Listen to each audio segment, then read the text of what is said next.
My name's Julia Mancuso. I'm a 4-time Olympic medalist. She's got gold, Julia Mancuso!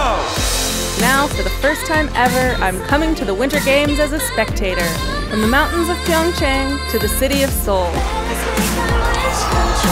This is Julia's best in snow. So one of the things I love about South Korea is their rice wine. So naturally, I had to find out how it's made. So I found an expert, another Julia, who's gonna show me how it's done. What we need to do is get the rice cooling onto the cooling rack. Oh, wow. You can see there is our steamed rice. We want to spread it out. Do you want to have a try to spread it out? Nice and even, nice and thin.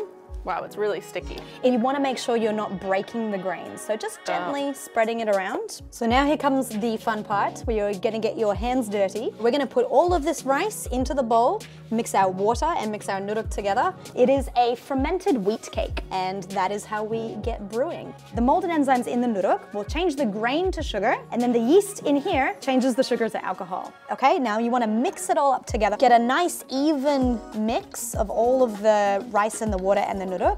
You can see it's a very hands-on kind of technique, and that's because it was something that was done in the home. There's one thing we talk about in Korea, it's called sonmat.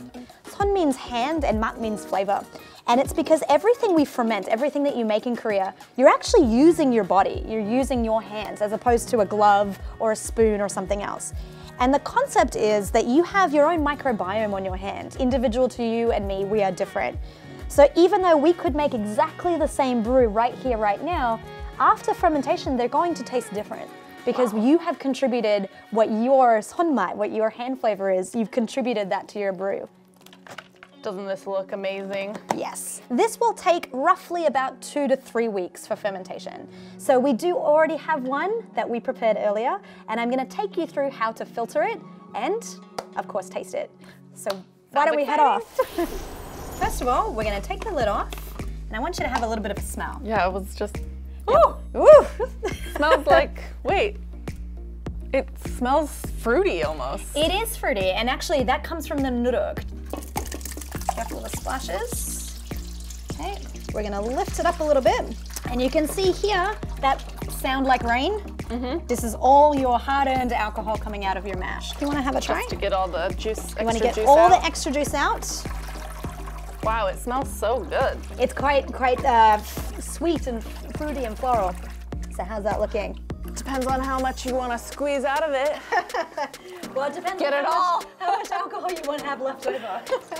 The best part about this is now we get to taste it. So, there you go. Cheers. Cheers.